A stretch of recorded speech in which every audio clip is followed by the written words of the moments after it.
आधार पर अपनी बात कही है। मैं चाहूँगा कि सदन के नेता मेरी बात को तर्क के साथ कि मैंने कोई गलत तथ्य के आधार पर बात कही हो तो उसको ज़रूर काटें, तब तो मुझे लगेगा कि वास्तव में मेरी कहीं न कहीं भूल हुई है।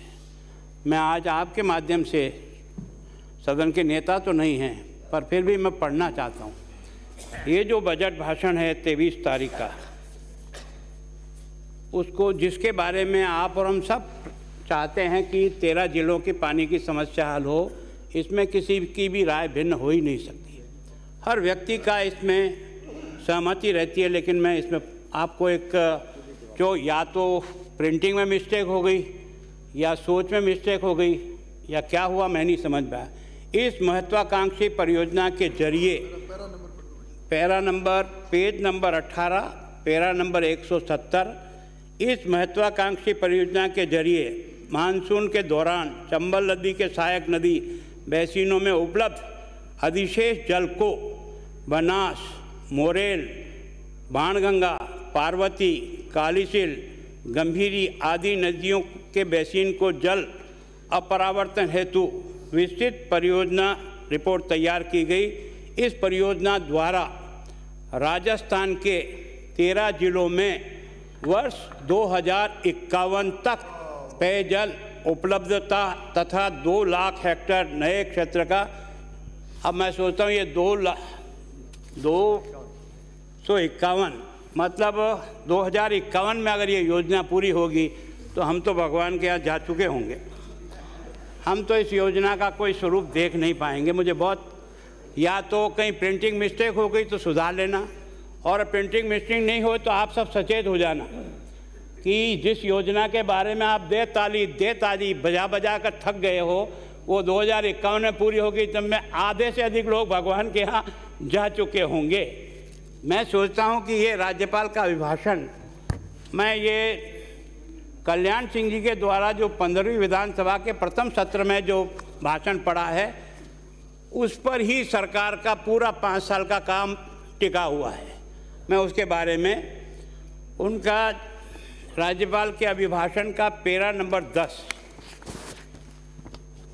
जिस पर आप दे ताली थक नहीं रहे हो, मैं पढ़ रहा हूँ। सरकार ने जन घोषणा पत्र को नीतिगत दस्तावेज के रूप में अंगीकार कर आम जन के किए गए वादों को पूरा करने के साथ ही उसकी उम्मीदों पर खरा उतरने की दिशा में ठोस कदम बढ़ाए हैं।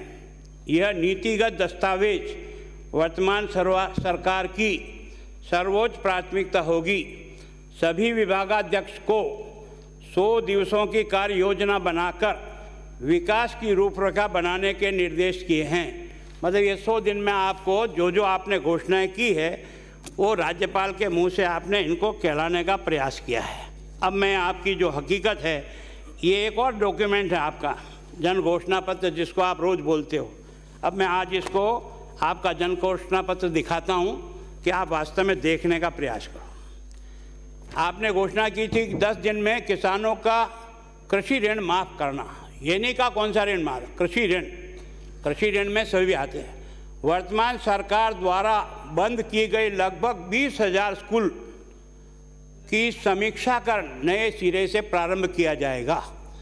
प्रदेश के ग्रामीण और शहरी इलाकों में 100% बिजली शहरों में 24/7 आपूर्ति करने सुनिश्चित की जा रही है और किसानों को 8 घंटे तक बिजली दी जाएगी।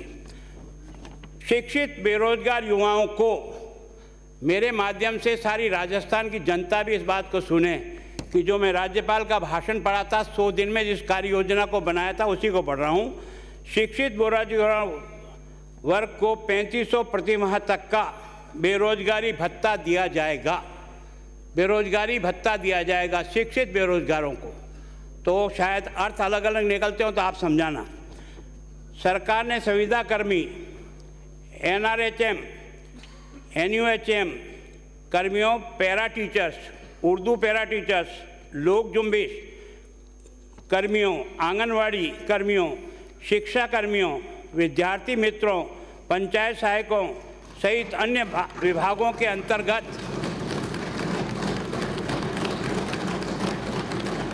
आपके आने के पहले मैंने आपका एक पढ़ा है, जैसे आपको पता लगा, आपने ईस्टर्न कैनाल को जो हमारे राज्यपाल महोदय से पढ़ाया, उसमें आपने लिखा है कि 2051 में पूरा होगा। अच्छा, सुन लिया, तब तो ठीक है, धन्यवाद आपको। तो अब इस पर गौर भी कर लेना, और मैंने गलत पढ़ा हो तो प्रिंटिंग मिस्टेक हो तो ठीक करा देना। अंतर्गत कार्यरत कर्मियों को समस्या को यथोचित समाधान कर नियमित किया जाएगा। राजस्थान प्रदेश में युवाओं के लिए अधिकाधिक रोजगार सृजन करना तथा प्रदेश में सभी राजकीय विभागों में रिक्त पड़े स्वीकृत पदों को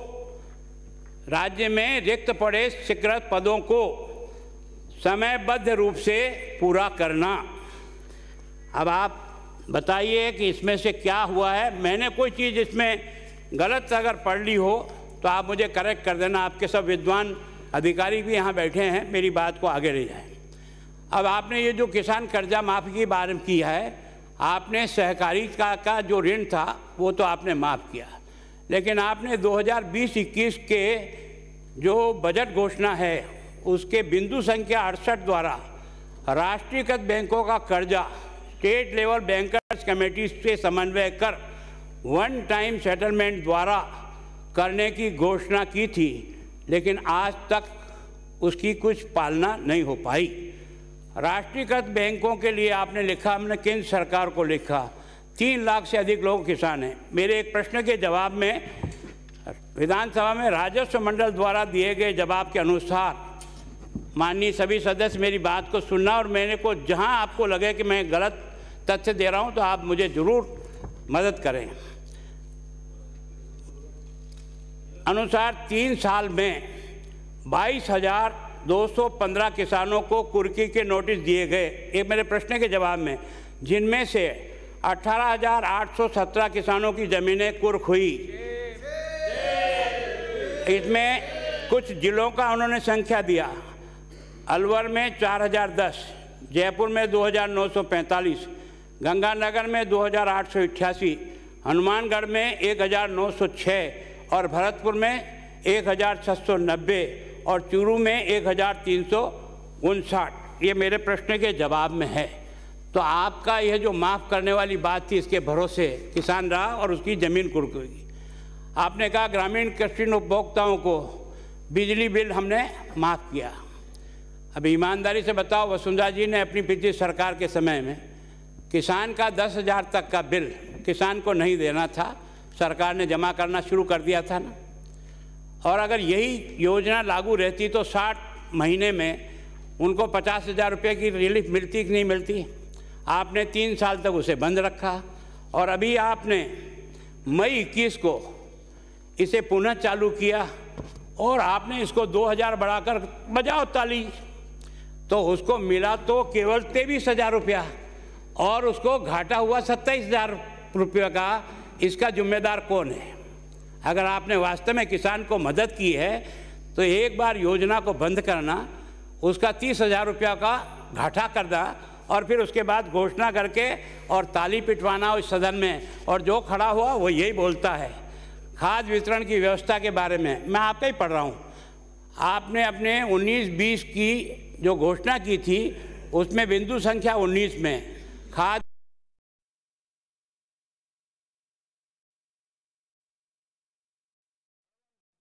मेट्रिक टन यूरिया का है। अगर ये अंतर भंडारण हो गया क्या, और हो गया तो लाठी खाने की जरूरत क्या पड़ी?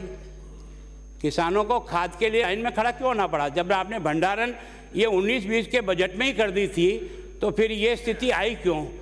आपने डिमांड कितनी क्रिएट की थी यूरिया और डीएपी के लिए? उस डिमांड कौन सी तारीख को की और आपको कौन सी तारीख को कितना कितना खाद मिला? आपको खाद पर्याप्त मिला। 8 लाख मेट्रिक टन मांगा, 12 लाख दिया, और उसके बाद भी आप व्यवस्था नहीं कर सके। इसलिए वितरण की व्यवस्था नहीं होने के कारण से किसान घंटों तक इस ठंड की मौसम में जो है ना खड़ा रहा। यह आपकी काबिलियत का तरीका मैं बता रहा हूँ।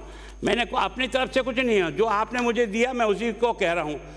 मैं भी इसकी तारीफ करता हूँ कि 8वीं क्लास तक के बच्चों को इंग्लिश मीडियम का अवसर मिला, इसको कोई ना नहीं कह सकता। यानी राजस्थान की जनता के लिए बहुत खुश होने की और मन को प्रसन्नता होती है। और महात्मा गांधी का नाम लिया आपने और महात्मा गांधी के नाम से स्कूल शुरू किया। अब तक आपने जो है ना, अब तक ये आपकी बजट घोषणा 19-20 की थी। कब? 19-20।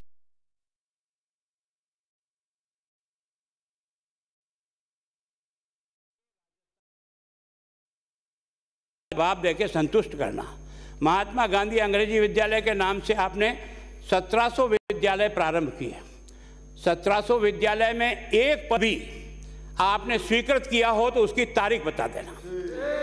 एक पद भी अगर आपने स्वीकृत किया हो तो बता दें। और बिना स्वीकृत के किसी भी अध्यापक को आप लगाओगे, वेतन वहाँ से नहीं उठ सकता, वेतन किसी न किसी दूसरे स्कूल से आएगा।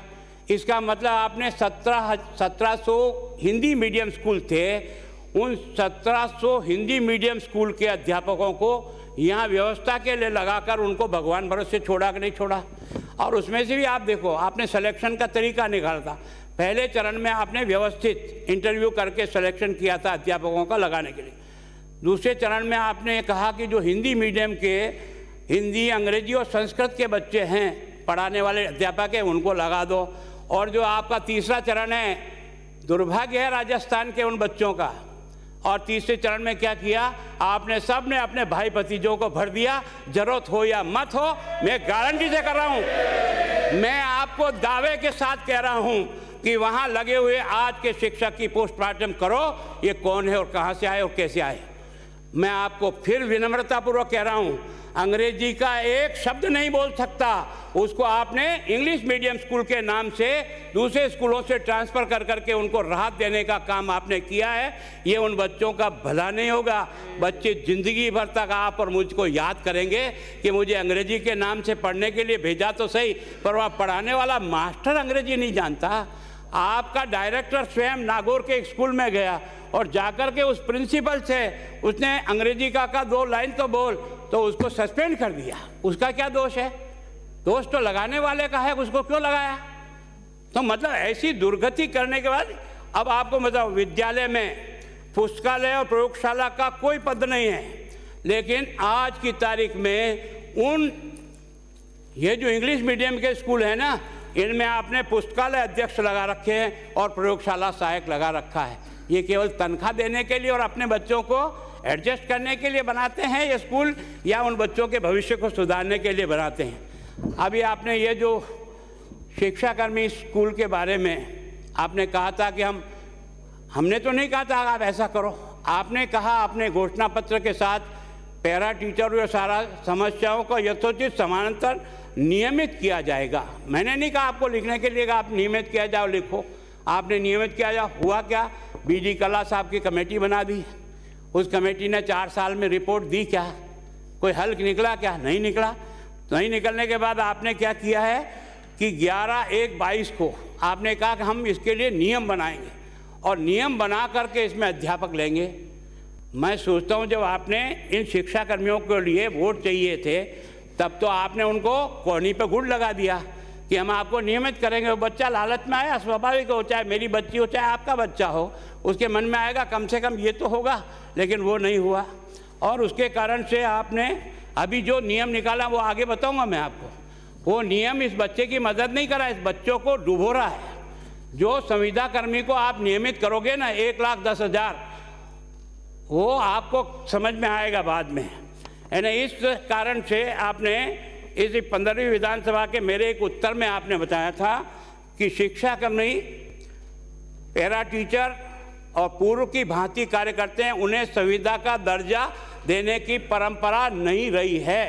ऊपर मैंने राज्यपाल का अभिभाषण कहा, उसमें वर्ड टू वर्ड लिखा कि ये भी उस संविदा कर्दी में आकर के इनको लाभ मिलेगा, इनको आपने माफ नहीं किया। अब आपने क्या किया है, एक नई योजना निकाली है विद्या संबल कि इसमें आप आओ अप्लाई करो, और उसके कारण से लाखों बच्चों ने एक बार रिकॉर्ड बोलाकर इनको कहना कि तुम बोलो कितने बच्चों ने विद्या संबल योजना में अपनी दरख्वास्त दी है, वो लाखों में है। और उसके बाद आपने 14 तारीख को एक आदेश जारी कर दिया, सब कुछ काम कर दिया उन बच्चों ने। 400 करोड़ रुपया उन बच्चों का लगा है आपके यहाँ अप्लाई करने में, और उसके बाद आपने निकाला कि इसको हमने स्थगित किया गया। और स्थगित करने के बाद अभी आपने, आपके डायरेक्टर ने आज की तारीख में एक आदेश निकाला कि 10,000 इंग्लिश मीडियम के जो बच्चे हैं ना, इनकी भर्ती के लिए एक आदेश निकाला उन्होंने। और उसमें से आपने आदेश में आपने लिखा है, ये जो आपने नए नियम बनाए ना, राजस्थान कॉन्ट्रेक्चुअल हायरिंग रूल्स 22, इसके नियम 6 में आपने क्या लिखा है, तहत ऊपरी आयु सीमा 40 वर्ष रखी गई है। अब ये जो आपका संविदा का कर्मी है, ये तो 8 साल से, 10 साल से, 15 साल से काम कर रहा है, ये तो इसमें 40 साल की उम्र पार कर गया, तो इसको तो आपने बाहर निकाल दिया। यही है ना अभिप्राय इसका। फिर इसका नियम 13, संविदा कर्मियों को एक मुश्त वेतन। अध्यक्ष महोदय, आप भी अध्यापक रहे हो, मैं तो स्कूल अध्यापक रहा हूँ, पर मन में अभी भी अध्यापक का थोड़ा बहुत अंश बचा है। बहुत दुख होता है कि जब हम इस तरह के काम करते हैं तो मन को कष्ट होता है। एक मुश्त वेतन 10,400 रुपये हर महीने का प्रावधान किया गया है, जो 9 वर्ष पूरा करने पर 18,500 रुपये तथा 18 साल पूरा करने पर 32,300 रुपया मिलेगा। इस प्रकार नियमित कर्मचारियों के समान काम करने के बाद भी उनका वेतन इससे काफ़ी कम होगा, जबकि आपकी मिनिमम वेज कितना है? क्या मेरा ये अध्यापक, ये जो शिक्षाकर्मी है, ये मिनिमम वेतन पाने का भी अधिकारी नहीं है कानून के तहत? हर बच्चा तो सुप्रीम कोर्ट नहीं लड़ने जा सकता है, लेकिन हम तो जा सकते हैं ना, हम तो समझदार आदमी हैं ना। सालों में इसमें लिखा है, सालों में संविदा पर काम करे कर्मचारियों के उनकी पहले से की गई सेवा 9 साल 18 साल वेतन वृद्धि का लाभ नहीं मिलेगा। इसका मतलब उनकी पुरानी सर्विस गई गद्दी नहीं मिलेगा।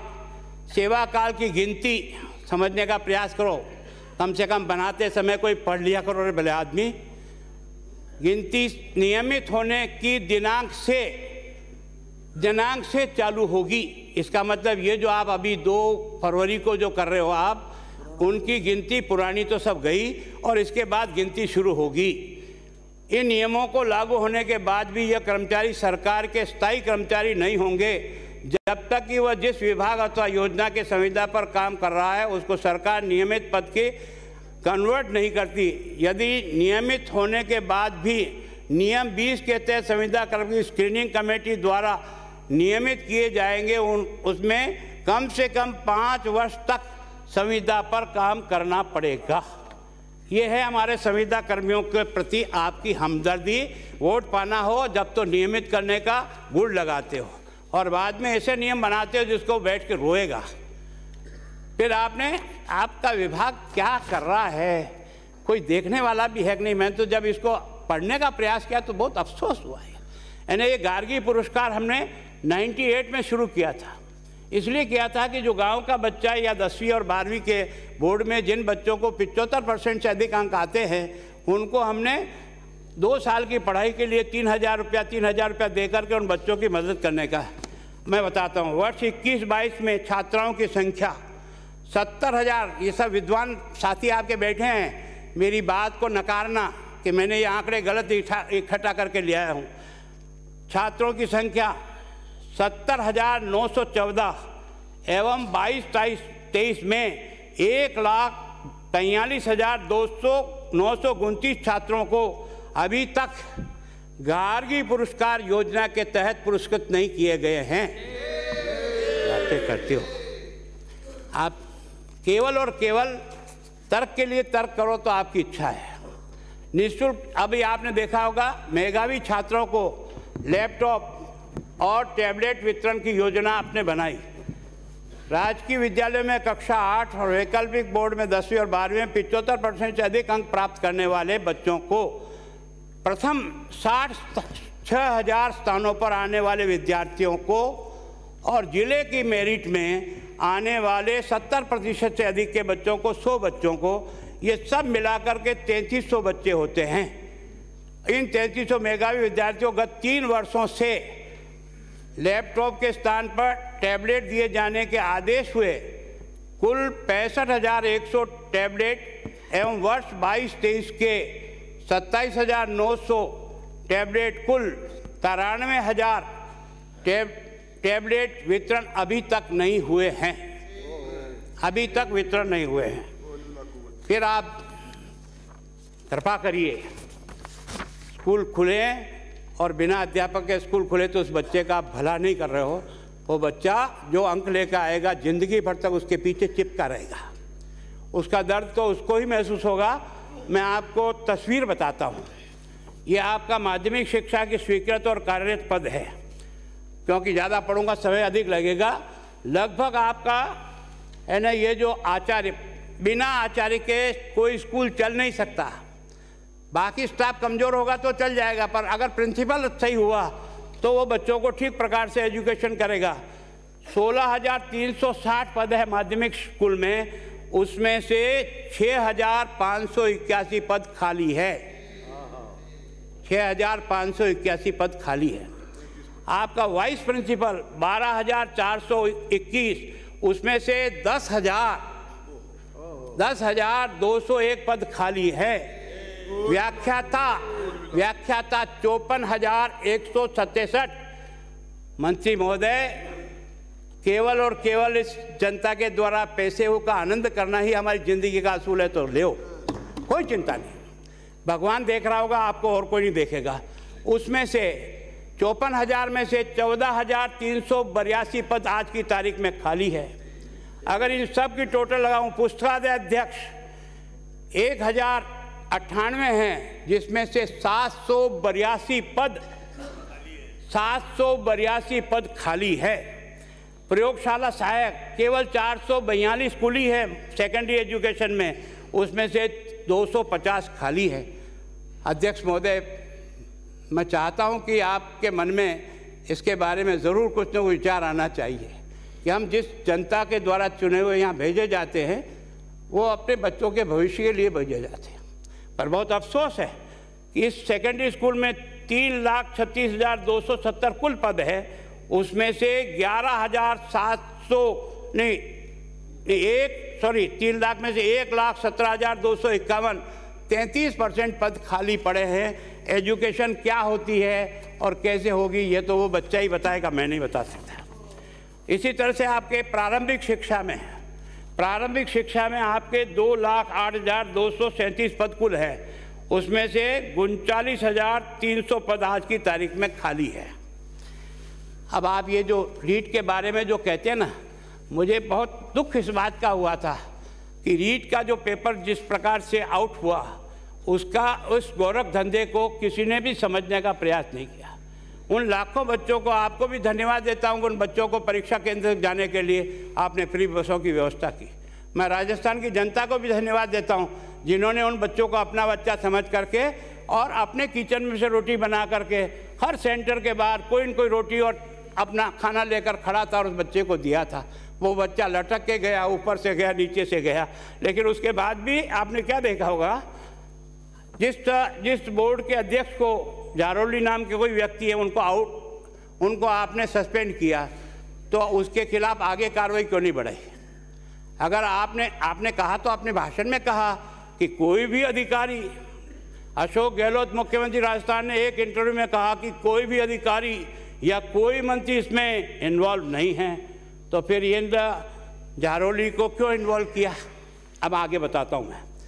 यहाँ मुख्य सचिव महोदय बैठे हैं।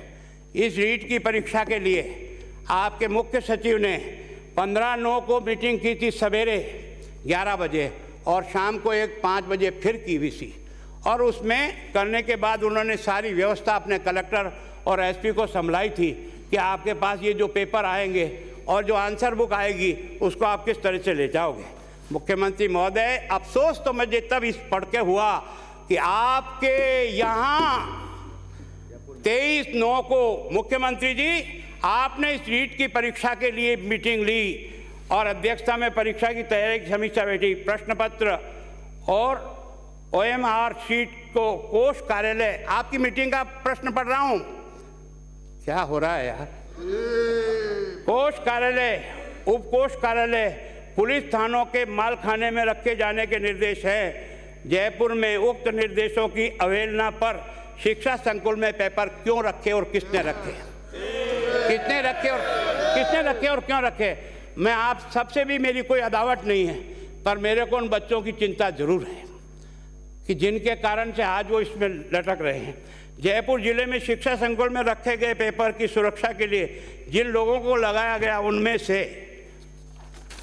उनमें से कॉलेज शिक्षा के सेवानिवृत्त व्यक्ति श्री प्रदीप पराड़ सर को कोऑर्डिनेटर और उनके साथ कोऑर्डिनेटर 4 व्यक्ति श्री सुभाष यादव, BS बेरवा, सहायक निदेशक कॉलेज शिक्षा एम ध्यान सिंह गोठवाल, निजी स्कूल स्टाफ एवं सिम राम कृपाल मीणा, निजी स्कूल संचालक को लगाया गया। पेपर लीक होने के बाद चौतरफा जब दबाव पड़ा तो इनके खिलाफ आपने कार्रवाई की और उसके बाद थोड़े दिन बाद वापस इनको बहाल करके वापस उसी जगह लगा दिया। उक्त व्यक्तियों को लगाने के आदेश किस अधिकारी ने दिए? इन लोगों को, प्राइवेट लोगों को, जबकि आपने जिम्मेदारी आपकी मीटिंग में SP और कलेक्टर को दी थी, तो फिर इन प्राइवेट लोगों को किसने लगा दिया? इसके लिए मैंने पिछली बार भी आपके साथ निवेदन किया, लेकिन आपने मेरी जांच न दिया। अगर कलेक्टर दोषी है तो उसके खिलाफ कार्रवाई करो, और अगर कलेक्टर दोषी नहीं है तो कौन दोषी है? और उसमें भी मुझे बहुत अफसोस है, क्या कहे, मैं बहुत दुख के साथ कह रहा हूँ आपको, है ना। वहाँ डबल लॉक की चाबी जिस आदमी के पास है, वहाँ से अगर पेपर निकल जाए तो क्या राजस्थान का बच्चा किसको दोष देगा? किसको दोष देगा? और आप उस सीमा तक नहीं पहुँचे। इसी तरह से अभी वरिष्ठ अध्यापक का जब पेपर लीक हुआ, आप सब लोगों को दुख होगा। ये पेपर लीक नहीं हुआ, ये एक बहुत बड़ा स्कैंडल हुआ है ना। इस तरह का पहली बार, ये तो ठीक है उदयपुर SP को सूचना मिल गई बच्चे के द्वारा ही। अगर ये बच्चे के द्वारा सूचना नहीं मिलती तो ये कितनी गाड़ियों में कितने बच्चे बैठ करके और घूमते रहे। रात को 8 बजे इनको गाड़ी में बिठाया और रात को 2 बजे इनको पेपर दिया, और उस पेपर में उनको आंसर कौन से हैं उस पर टिकिंग किया हुआ है। ये तो SP ने पीछा करके सवेरे 4:15 बजे इन सब लोगों को सभी साधनों सहित रेड हैंडेड पकड़ लिया। अब आपने क्या इसको सस्पेंड कर, इस पर कर, क्या निकलेगा यार? आखिर ये पेपर निकला होगा तो कहीं एक जगह से निकला होगा। जिसके पास ये पेपर पहुंचा होगा, कोई आसमान से उड़ के थोड़ी आया होगा। पेपर पहुंचाने वाला कोई होगा। इसलिए मैं बार बार कहता हूं, जब तक आप चोर की मां को नहीं मारोगे ना, इन बच्चों के भविष्य को आप सुधार नहीं दो। अब आपने, मैं इस उच्च शिक्षा का ढांचा बताता हूँ। आप शिक्षा के प्रति पता नहीं इतने, ये फोकट वो फोकट, अरे वो नहीं मिलेगा तो भी पढ़ करके यार खड़ा हो जाएगा बच्चा। आप कर क्या रहे हो ये उल्टा, केवल खुश करने के लिए। सभापति अध्यक्ष महोदय, मैं आपसे कह रहा हूँ, प्रदेश में 490 कॉलेज है हमारे यहाँ, राजकीय कॉलेज है, और उस राजकीय कॉलेज में 9060 पद आज की तारीख में खाली है।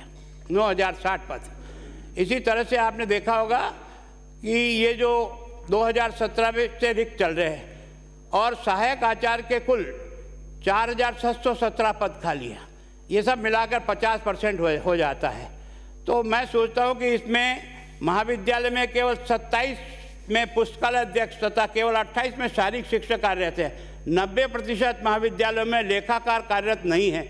महाविद्यालयों में 70% से अधिक प्रयोगशाला सहायक के पद रिक्त हैं, लेकिन विद्यार्थियों के हित में, बेरोजगारों के हितों में पदों पर नियुक्ति करने के बजाय केवल आपने उनको झुंझुना पकड़ा रखा है।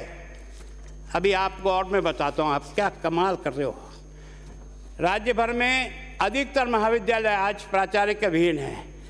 अब आप ये देखिए, इसमें ये जितने भी अपने कॉलेज हैं, इनमें नेक आवश्यक होता है। इस नेक के तहत 490 में से, समझो, सुनो, 490 महाविद्यालय में से 69 केवल 69 महाविद्यालयों में नेक प्राप्त किया हुआ है, बाकी आप उसको नहीं है। और इसमें से भी केवल 4 कॉलेज ऐसे जिनको A ग्रेड मिली है, यही नहीं है, केवल 2 विश्वविद्यालय ऐसे हैं जिनको A ग्रेड मिली हुई है, एक राजस्थान विश्वविद्यालय और एक सुखाड़िया विश्वविद्यालय। बाकी जितने विश्वविद्यालय हैं वो सारे के सारे इस आवश्यकता को भी पूर्ति नहीं करता है। अब मैं आपको विश्वविद्यालय की दशा बताता हूँ। चाहे गलती मेरी रही हो या मेरी सरकार की रही हो, पर हम उस बच्चे के प्रति अन्याय नहीं कर सकते। हमने की तो हमको भी सज़ा मिलनी चाहिए, लेकिन ये विश्वविद्यालय चल रहे हैं या मजाक हो रही है? क्या कर रखा है? पैसे बचाने का धंधा कर रहे हो और फिर लोगों को फोकट में बांट करके ठगाई का धंधा करना चाहते हो। मैं बताता हूँ आपको, दुर्भाग्य है राजस्थान यूनिवर्सिटी 1016 पद स्वीकृत है, शैक्षणिक पद 1016, उसमें से खाली है 525, 51%। और इसी तरह से आपने जयनारायण व्यास 656 पद है, 375 पद खाली है, 57% पद खाली है।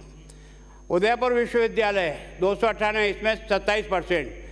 ये जो आपका अजमेर का विश्वविद्यालय, इसमें 66% पद खाली है। कोटा विश्वविद्यालय 45% खाली है। महाराजा गंगा सिंह विधि विश्वविद्यालय बीकानेर 71%, 71। कितना कुल पद कितने हैं? गंगा सिंह में 59, उसमें से 42 पद आज की तारीख में खाली है। ये जो महावीर विश्वविद्यालय खुला है 27 में से 16, इससे भी आगे सीमा लांघ गई है, सीमा लांघ गई है। ये जो आपने 4 विश्वविद्यालय खोले हैं, अलवर, भरतपुर, सीकर और बांसवाड़ा, एक भी अध्यापक इसमें से सेलेक्ट हुआ ही नहीं है। 30 में से 30 पद खाली है। क्या विश्वविद्यालय चला रहे हो भाई? क्या करना चाहते हो पता नहीं। और दुर्भाग्य तो उस दिन आया जिस दिन कुलपति अपनी डिग्री पूरी नहीं करता है। मैंने आपसे प्रश्न पूछा था सुखाड़िया विश्वविद्यालय का कि उनके पास डिग्री है कि नहीं है। उनकी जांच हुई, जांच होकर के संभागीय आयुक्त ने रिपोर्ट दे दी और उसमें निश्चित रूप से उसके पास 10 साल का प्रोफेसर का अध्ययन एक्सपीरियंस नहीं है, वो प्रूव हो गया। लेकिन दबा करके फाइल बैठे हैं, कार्रवाई नहीं करना चाहते। इसी तरह से आपने देखा होगा राजस्थान विश्वविद्यालय के सिंडिकेट इनाम, ये जो है इसकी भी 10 साल की इसकी पूर्ति नहीं हो रही है। और इसी तरह से आपने हरदेव जोशी पत्रिका विश्वविद्यालय कुलपति ओम थानवी जी को एक नहीं 3 विश्वविद्यालय का चार्ज दिया और अब उनको घर जाना पड़ा क्योंकि उनके पास यूजीसी की मान्यता की पूर्ति नहीं है। इस कारण से वे जो आपने निःशुल्क जांच की दे ताली मैं अब आपको फिगर रखता हूँ, दे ताली कितनी सही है और कितनी गलत है।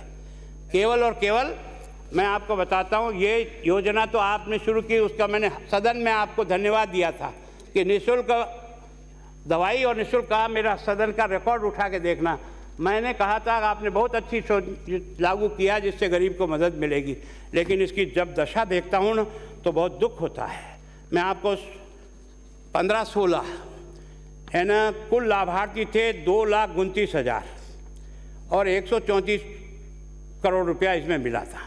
उसके बाद 16-17 में हो गया 2,39, फिर 17-18 में हो गया 2 करोड़ 2 लाख घटा, फिर 18-19 में 2,14, जितना हमने पहले कवर कर लिया था 2,39,000, वो भी आपकी जांच में लाभार्थी कवर नहीं हो रहे। फिर 19-20 में और घट करके 2,28 और 20-21 में कोरोना के कारण से 1,34 और उसके बाद 21-22 में 1,92,42,214 लोगों ने लाभ लिया। और अब पैसा भी देखो ना आप तो 18-19 में 167 करोड़, 18-19 253, फिर उसके बाद 19-20 में 253, फिर उसके बाद 260 और अभी ये जो 22-23 है जिसके बारे में दे ताली उसमें आपने कुल जो है ना जो जांच हैं वो जांचें भी कम की। और दूसरा आप देखोगे कि इसमें आपको बड़े फिगर बड़े आश्चर्यजनक लगते हैं, केवल 233 करोड़ रुपया खर्च कर पाए हो आप इसमें। तो आपके फिगर ये बता रहे हैं कि केवल और केवल ताली पीटने के अलावा फिगर तो आपको नहीं बताते कि आपने कुछ किया है।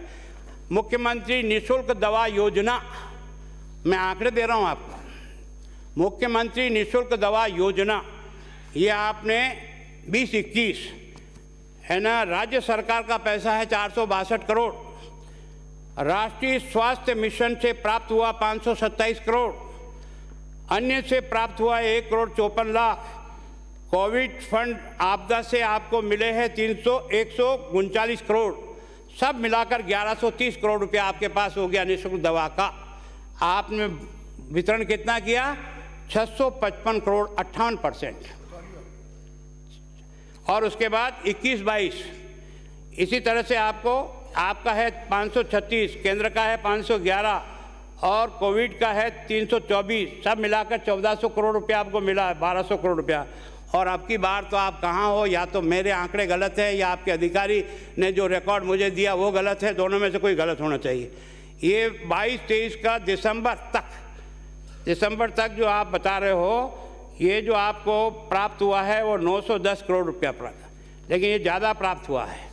और ये ज़्यादा को कहाँ कहा आपने बड़ा कमाल का काम है। निगम आपके द्वारा वित्तीय वर्ष 22-23 में प्रावधानों के विरुद्ध औषधि, सर्जिकल यूजर्स, सैनिटरी नैपकिन हेतु दिनांक 31/12/22 तक राशि 1357 करोड़ रुपया इसमें से उठाया है। 1357 करोड़ रुपया नैपकिन के लिए आपने उठाया है। तो आप कर क्या रहे हो? राजस्थान को कहाँ ले जाना चाहते हो इसको देखो आप। अभी आप इसमें देखिए, अब बार बार दे ताली, 10 लाख 10 लाख 10 लाख। पहले वाले ने कुछ नहीं किया ना, है ना। ये भामाशाह योजना कब शुरू हुई थी? अरे कम से कम एक शब्द तो बोल दो। पहली बार हिंदुस्तान में अगर किसी ने गरीब को मुफ्त इलाज के लिए व्यवस्था की, उसका नाम है वसुंधरा राजे सिंधिया। हिंदुस्तान में कहीं भी शुरू नहीं हुई थी, कहीं भी शुरू नहीं हुई। और उन्होंने शुरू कब की थी आपने देखा होगा। अरे मैं भी बजा रहा हूँ, क्या दिक्कत क्या है? अच्छा काम करो तो नहीं बजाना है क्या? सौगन खा लिए तो खा लो। भामाशाह स्वास्थ्य बीमा योजना है ना, इसके प्रथम के अंदर जो है ना वो 13/12/15 से शुरू हुई और ये आपकी से चलती रही 18 तक, है ना, 19 तक, दिसंबर तक। उसके बाद आपके पास आ गया आयुष्मान। पैसा तो था ना, तभी तो देते थे, बाकी कहाँ से लाते थे? बजट में कोई प्रावधान कर रखा होगा, उसी में से दिया होगा। न तो उन्होंने अपने घर से दिया, ना आप अपने घर से दोगे। फिर उसके बाद में आयुष्मान योजना आ गई केंद्र की, वो आ गई थी 1/9/19 को। और आपने उस योजना के ज्योति पोषण में आपने पहला काम जो है ना 3 का प्रथम, द्वितीय और तृतीय उन्होंने किया। आपने प्रथम चरण, जिसका नाम बदलते कि आपको नाम से एलर्जी है, तो नाम से एलर्जी तो जनता बताएगी कि नाम से एलर्जी का अर्थ क्या होता है। भामाशाह खराब शब्द था, आपने देखा होगा ना। ये प्रथम चरण में, और अभी जो आपने ये जो 10 लाख दे ताली, ये कब से शुरू हुई है? ये अप्रैल से है। अभी कुछ दिया है कि नहीं दिया है? तो इसका दिया है, इसकी संख्या बता देना कितना पैसा दिया है केवल और केवल जनता को। और ये सारा पैसा आया केंद्र का, आपने नहीं उठाया। आप ये जवाब में दे देना कि आयुष्मान का जो 5 लाख रुपया उन्होंने किया वो आपने उठाया कि नहीं उठाया, या आप अपनी जेब से दिया है। इसी तरह से आपने ये जनता क्लिनिक क्यों धोखा देते हो यार जनता को? कमाल करते हो यार। जब मैंने इसको सारा पढ़ना शुरू किया ना तो अध्यक्ष महोदय मैं चकित रह गया, मेरी भी नॉलेज नहीं थी, ईमानदारी से कह रहा हूँ। ये जो है ना जनता क्लिनिक, ये केंद्र की शहरी हेल्थ वेलनेस सेंटर, इस योजना के तहत पैसा आया आपको, 15वें वित्त आयोग से आया और आपको 106 करोड़ रुपया मिला। और आपको ये कहा था कि 142 सेंटर आपको बनाने हैं। आपने अभी तक क्या है? 38 बनाए। कितने? पैसा है आपके पास। पैसा होते हुए भी आपने 38 जनता क्लिनिक जो है ना वो अभी तक प्रारंभ कर पाए, बाकी आपके अभी पाइपलाइन में है। अब ये जल जीवन मिशन, जिसके बारे में आपने बहुत अच्छा राज्यपाल महोदय से कहलाया, उनको तो पढ़ना पड़ता है जो हम आप लिख के देते हैं। माननीय राज्यपाल महोदय के बिंदु संख्या 164, जल जीवन मिशन के अंतर्गत प्रदेश में 39,521 गाँव में 10,655 सिंगल और मल्टीवेटेड योजना तथा 133 वृहद परियोजना सहित कितना है? 69,940 करोड़ रुपए की आपने ये सारी योजना रखी है। और आपने सत्य को तो स्वीकार कर ही लिया कि अब तक जो आपने इतने सालों तक राज किया, हमने भी किया, 70 साल में और इस योजना के आने के पहले आपके यहाँ केवल और केवल 11,000 घरों में कनेक्शन थे, 11,000। इस योजना के आज आने के बाद अभी हमारी जो संख्या है वो 31,26,000 से अधिक परिवारों को हम कनेक्शन पहुंचा रहे हैं। अब ये जल जीवन मिशन का मैं तस्वीर बताता हूँ आपको। ये 15 अगस्त 2019 से शुरू हो गया था और इसके तहत 24 तक आपको 50 लीटर प्रति परिवार को देना था और 24 में राजस्थान में 1,05,30,058 परिवारों को नल कनेक्शन द्वारा जल पहुंचाने का लक्ष्य था। इसके विरुद्ध 11,74,131 घरों में नल कनेक्शन योजना चालू होने से पहले, इस योजना के आने के पहले से ही नल कनेक्शन राजस्थान में थे और 25/1/23 तक का 25/1/23 तक 55,527 घरों में से केवल 25/1/23 तक 21,28,946 कनेक्शन हुए हैं। वो भी अभी जैसे माननीय सदस्य कह रहे हैं ना, केवल टूटी खड़ी कर दी, पानी आया ही नहीं, तो वो तो अलग है। ये सारा मिला करके हमने कितना कवर किया? 31%। प्रदेश में कुल 43,207 गाँवों में 100% जल देना है। कितना? 100%। और अभी आपके इन विद्वान साथी जो बैठे हैं ना, ये रोजाना आ जाया करें तो थोड़ा इनका ज्ञान बढ़ेगा। तो सदस्य बोलता है ना, वो फालतू बातें नहीं बोलता है, इनको कुछ सीखने के लिए मिलता है, पर इनको सबको फुर्सत नहीं है। बस दुर्भाग्य है। देने के लक्ष्य के विरुद्ध 25/1/23 मैं आपको जितना लेटेस्ट में इकट्ठा कर पाया वो मैंने करने का प्रयास किया। राजस्थान में 1,572 गाँवों को 43,000 गाँवों में से 1,572 गाँवों को 100% नल की टूटी पहुंची है और 22,118 गाँवों में कार्य प्रगति पर है, लेकिन 19,517 गाँव में काम चालू ही नहीं हुआ। अब आपको मैं बताऊं कि केंद्र ने आपको इस बारे में नकार देना कि केंद्र में आपने 27,000 करोड़ रुपया दिया कि नहीं दिया इस योजना के तहत, और आपने खर्च कितना किया है? 25/1/23 तक का आंकड़ा बता रहा हूँ, 2,749 करोड़ रुपया कुल खर्च किया है। 27,000 में 2,749 करोड़ रुपया। इस योजना की दशा देखो आप, मतलब कोई पढ़ने की कोशिश ही नहीं करता है। मेरी भी गलती हुई कि मैंने इन सब रिकॉर्ड को देखने से समझ में आया कि ये तो हराबोर हो रहा है। और दे ताली, हाथ से घिस गए होंगे तालियां देते देते। इस योजना की क्रियान्वित का असंतुलन बताता हूं मैं आपको, है ना। जैसलमेर में अभी तक केवल 7.44% पूर्ति हुई है, बाड़मेर में 15.97% पूर्ति हुई है, डूंगरपुर में 13.03% पूरी हुई है, डूंगरपुर में 13 और बांसवाड़ा में 13.45%, प्रतापगढ़ में 13.75%, उदयपुर में 18.61% और धौलपुर में 12.95% गाँवों में आपने नल से पानी पहुंचाया है। क्या आपकी योजना की दशा है? अब आप नाराज होंगे कि हमने फ्री रजिस्ट्रेशन कर दिया। ये सब विद्वान जो है ना इस डिपार्टमेंट के, होम डिपार्टमेंट के, यहाँ बिराजे हुए हैं। मैं भी उस डिपार्टमेंट में रहा हूँ। कोई भी सरकार आ जाए, कोई भी चला जाए, इन कुछ मुकदमों के बारे में अगर कोई कंप्लेंट करता तो उसको FIR दर्ज नहीं करा, ऐसा बहादुर बहुत कम दिखाई देता है, कभी नहीं होता है। आपने देखा कि लूट, अपहरण, बलात्कार और नकबजनी चोरी, ये 5 हेड ऐसे हैं जिनमें कोई ना नहीं कर सकता कि मैं FIR, हाँ थप्पड़ गुंफा लग गया होगा, किसी ने किसी के खिलाफ कर दिया होगा, हो सकता है उसमें करे ना करे, लेकिन इसमें मैं बता रहा हूँ 18 में लूट का जो मुकदमा है वो 1022 है और आज की तारीख में इस 22 में 1622। इसका मतलब 36% आपके अंदर लूट के प्रकरण 18 से 22 में बढ़े हैं, अपहरण के 34% बढ़े, बलात्कार के 38% बढ़े, नकबजनी के 32% बढ़े और चोरी के 28% बढ़े हैं। अपराध बढ़ रहे हैं कि घट रहे हैं? आप कहते हो FIR करने के, या इसके कारण से वो भी बताऊंगा नमूना आपको FIR का क्या स्थिति होती है। मेरे सब अधिकारी यहाँ बैठे हैं, बलात्कार के मामले में राजस्थान पूरे देश में प्रथम स्थान पर है। ये कहाँ से है? नेशनल क्राइम रिपोर्ट से। जहाँ देश में 21 में बलात्कार के 30,016 मामले दर्ज हुए, वहीं अकेले राजस्थान में 30,000 में से 6,337 प्रकरण दर्ज हुए हैं और दिसंबर 22 तक की संख्या बढ़ करके ये हो गई 7,093। इसी तरह महिलाओं को छेड़छाड़ के मामले में भी राजस्थान प्रथम स्थान पर है। 7,945 मामले दर्ज हुए हैं, जो देश में सबसे अधिक है। महिलाओं के अपहरण के मामले में भी 70,000 कुल राष्ट्रीय 70,000 मुकदमे दर्ज हुए, उसमें 5,964 आपके यहाँ दर्ज हुए हैं।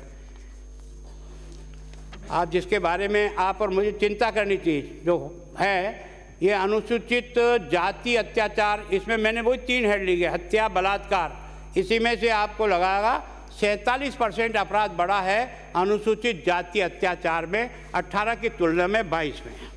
अनुसूचित जनजाति 56%, 18 की तुलना में 22 की तुलना मैंने की, 56% अपराध बढ़े हैं। अब आप एक जो बात बार बार कहते हैं ना, आपको और मेरे को आँख खोलिए अखबार के माध्यम। 1 जनवरी 19 को हमारे यहाँ पॉक्सो एक्ट, जो छोटी बच्चियों के साथ जो दुर्घटना हुई, उसको पॉक्सो एक्ट के तहत तैयार करके मुकदमा दर्ज करते हैं। और मुकदमे दर्ज कितने हुए हैं? 6,467। उसमें से आपने FR कितनी लगाई है? 1350, 20%। अगर उसने इतना भयंकर अपराध का किसी पे दोष लगाया तो मुकदमा दर्ज कराओ ना, चलो उसको जेल भेजो जिसने गलत रिपोर्ट दर्ज कराई। लेकिन ऐसे काम को छोड़ देना, इसका मतलब अपराध रोकना थोड़ी चाह रहे हैं हम। अगर उसने गलती की दंड दो। लेकिन मुझे दुख है इसमें जो 20% राजस्थान का FR है, उसमें 42% FR अकेले भरतपुर जिले का है। क्या हो रहा है? और 38% FR अलवर जिले की है। माननीय सभी सदस्यों, गहराई से विचार करो इस बारे में कि आखिर ये हो क्या रहा है। सांप्रदायिक हिंसा के बारे में तो सब रिकॉर्ड टूट गए। करौली का दंगा तो सब लोगों ने देखा ना, आपके इन अधिकारी भी जानते होंगे। आपसे स्वीकृति लेकर के जुलूस निकाला था धार्मिक, और एक मोहल्ले विशेष में जाकर के ऊपर पत्थर ही पत्थर दे पत्थर, आपकी पुलिस भाग गई और 2 घंटे तक बाजार जलता रहा। करौली जितना छोटा सा शहर, तुम्हारा SP सो रहा था क्या? 5 मिनट में फोर्स लेकर के पहुंच करके जलती हुई दुकानों को नहीं बचा सकता था क्या? 2 घंटे तक दुकानें जला दी। और आपने देखा होगा छिपा बड़ौद का घटना जिस प्रकार से हुई, वो आपके ध्यान में है। आपके जोधपुर में हुई, वो भी ध्यान में होगी। एक के बाद चित्तौड़ में हुई, बड़ी सादड़ी में हुई, उदयपुर में कन्हैयालाल की हत्या हुई पुलिस की सूचना के बाद। 4 दिन तक दुकानें बंद, उसने आदमी ने बंद रखी। SP के पास रोया कि मेरे को रोज ये फोन नाम का आता है। वो आदमी आइडेंटिफाई हो गया, उसको थाने में बुला करके समझौता कराया, उसको छोड़ दिया। उसके ठीक 1 घंटे बाद वापस उसको आया कि नहीं तेरा सर कलम करूंगा, और सर कलम हो गया। क्या कमाल है यार। आदमी था, हाँ BJP का था। लगा दो फांसी मुझे, मैं तैयार खड़ा हूँ ना। BJP हो तो कोई चिंता नहीं, BJP हो तो क्या है, फांसी लगाओ, उसको भी लगाओ। मैं उसमें बीच में आ जाऊँ तब बोल देना। ऐसी बात करती हो। पिपाड़ शहर में जुलूस निकला, उसमें लगाया सर कलम के नारे लगे कि नहीं लगे बताना। ये जो कोटा में PFI को तो आप स्वीकृति देते हो जुलूस निकालने के लिए, PFI को तो स्वीकृति देते हो। हम अपनी रामनिवारी का जुलूस निकालते हैं तो धारा 144 लगाते हो। अच्छा है ना। रोजे के समय तो बिजली मिलेगी, रोजे के दिन तो बिजली नहीं कटेगी, और हमारे त्यौहार में बिजली कटेगी, इसकी आपको कोई चिंता नहीं। तो वैमनस्य पैदा होगा कि नहीं होगा मनों में? आप जानबूझ करके वैमनस्य। अध्यक्ष महोदय, मैं भ्रष्टाचार के नमूने आपके पास अध्यक्ष रख रहा हूँ। मुझे बहुत दुख है इस बात पे। एक बताना, मैं फिर कह रहा हूँ मान सदस्य, ये बताना गलत है। मान सदस्य, आई विल नेम यू। ये बंद कर, नीचे रखिए इसको नीचे रखिए। जी पॉइंट अप करें आप। अध्यक्ष महोदय, मैं कह रहा हूँ कि राजस्थान की ACB को धन्यवाद दिया मैंने इस सदन में, आज भी देता हूँ, कि उन्होंने जिस प्रकार के सॉलिड केस बनाए हैं उसके कारण से राजस्थान के पुलिस का मान बढ़ा, सम्मान बढ़ा।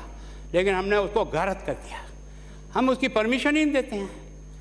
4-4 साल तक, 5-5 साल तक अगर आप अभियोग की स्वीकृति नहीं दोगे तो कैसे कंट्रोल होगा? और नाम बताता हूँ आपको, है ना। ये उच्च न्यायालय ने आपको कहा कि 3 महीने में इस प्रकार के प्रकरण होते हैं, उनको आप स्वीकृति दो। नीरज के पवन IAS ऑफिसर है, 17 से पेंडिंग पड़ा है। निर्मला मीणा IAS है, 18 से प्रकरण अभी तक स्वीकृति में पड़ा है। ये निशु कुमार अग्निहोत्री 18 से पड़ा हुआ RS है। नरेंद्र कुमार थोरी 18 से पेंडिंग पड़ा है। अरुण प्रकाश शर्मा 18 से पेंडिंग पड़ा है। विजय सिंह नाहटा 19 से पेंडिंग पड़ा है। ओम प्रकाश चंदेलिया 19 से। आस मोहम्मद 19 से। मतलब ये जो इससे भी हद हो गई, मतलब मैं क्या बताऊं अब आपको। सवाई माधोपुर का चेयरमैन ट्रैप में 30,000 रुपये रिश्वत लेते हुए पकड़ा गया। 2 महीने तक जेल काट करके आया और इन्होंने वापस उसको ड्यूटी पे लगा दिया। क्या है ये किस सीमा तक जा रहे हो भाई? ये वोटों की खेती न तुम्हारे काम आएगी न मेरे काम आएगी। ये देश ही काम आने वाला है। ये वोटों की खेती के पीछे पागल मत हो जाओ। इस तरह से बचाने का पर सारे कुएं में भांग पड़ी, मैं कहाँ जाऊँ? मुझे बहुत दुख है। लक्ष्मण गौड़ जैसा IG पकड़ा जाता है ना। धन्यवाद देता हूँ ACB को कि उन्होंने कम से कम हाथ डाला, उसका कुछ नहीं हुआ। सतबीर सिंह को पकड़ा, उसका नहीं हुआ। इंदर सिंह राव कलेक्टर 12 पकड़ा गया, कुछ नहीं हुआ। मनीष अग्रवाल SP पकड़ा गया, कुछ नहीं हुआ। दिव्या मित्तल अभी भी पकड़ी गई है, उसका आपने कार्रवाई करो। और ये जो मनीष बेनीवाल है, ये मुख्य अभियंता है, जन स्वास्थ्य अभियंता है, इसका अभी तक कुछ नहीं हुआ। मतलब लगता है कि ये जोधाराम इंस्पेक्टर घूसखोरी में गैंग किस तरह गोवा में पार्टी करते हुए पकड़ा गया, वो फिर से नौकरी पे लग गया। DD कुमावत RS जो 4 लाख की रिश्वत लेते हुए 19 में पकड़े गए थे। ऐसे 5 अधिकारी को राज्य सरकार ने अभियोजन स्वीकृति से इनकार कर दिया। ये हिम्मत, अभिषेक टाँक, क्या नमूने राजस्थान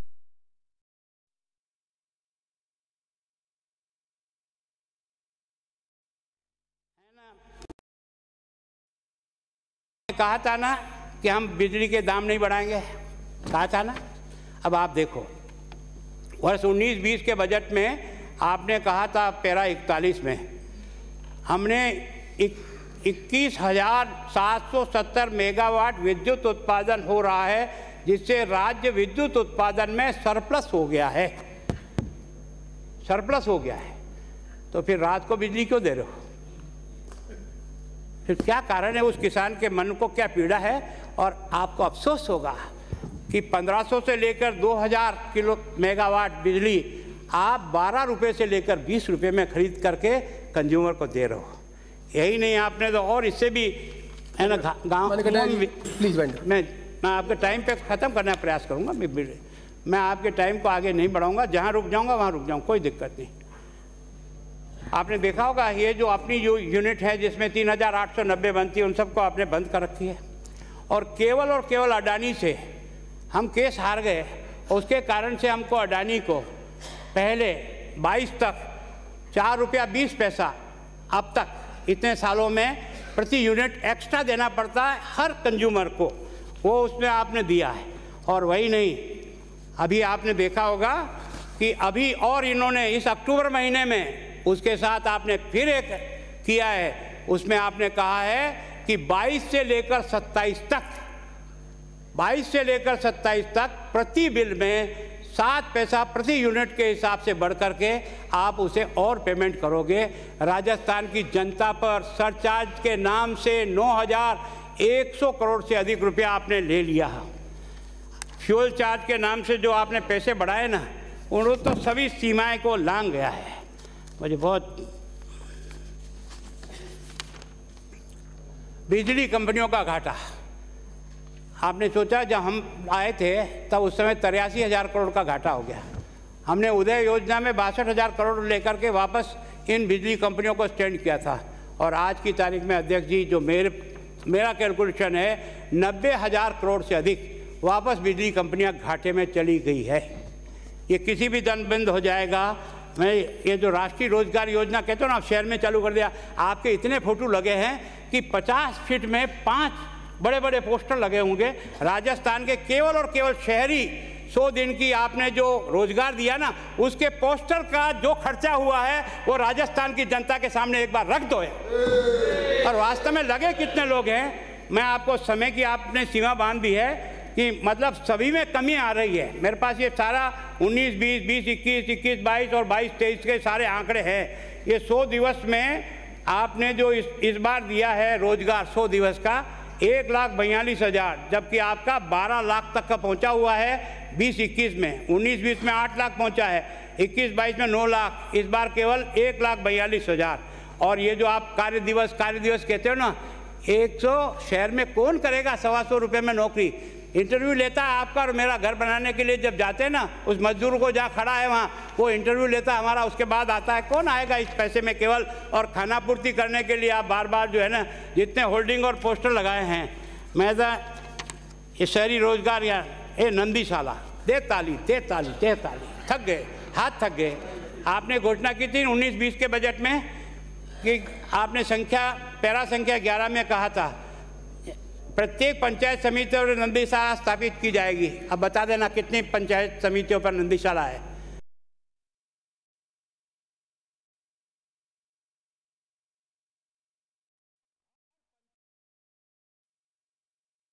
बजाओ ताली। अरे स्थापित कहाँ है वो तो बताओ, कम से कम 20 जगह स्थापित हो गई तो बताओ। मैं आपको बहुत विनम्रता से तारीफ करने के लिए नहीं खड़ा हूँ, लेकिन केंद्र ने जिस योजना को बनाया 100% लोगों को जाति धर्म सबसे ऊपर उठ करके 100% लोगों को लाभ देने का प्रयास किया, उसका नाम है 100%। हम जो भी योजना बनाते हैं ना वो चुंदना दे करके अपने हाथ में रखते हैं। कोई आपके स्वागत करे साफा पहनाए तो देना, बाकी नहीं देना। 27 लाख इस कोरोना काल में 27 लाख करोड़ रुपए का पैकेज दिया जो जीडीपी का 13% है। प्रधानमंत्री अन्य योजना का जो 80 करोड़ लोगों को मिल रहा है, अब तक तो मिल ही रहा है। अभी कल के बजट में और घोषणा हुई 12 महीना और 5 किलो राशन और 1 किलो दाल मिलेगी। एक देश एक राशन। कौन है, बीजेपी है कांग्रेस है, ये नहीं देखा। आप थर्मामीटर लगा के देखते हो बीजेपी कांग्रेस। हम लोगों का काम करने का, हम मनुष्य का ध्यान रख के काम करने वाले लोग हैं। हम इंसान को इंसान समझते हैं, उसका धर्म जाति कुछ भी हो सकती है, कोई चिंता नहीं। आपने देखा होगा प्रधानमंत्री के द्वारा जो आवास योजना है, वो आवास योजना में अभी जो आपको मिला, अभी केंद्र ने दिया है कल के बजट में ही 1 मिनट 79,000। कटा जी 1 सेकंड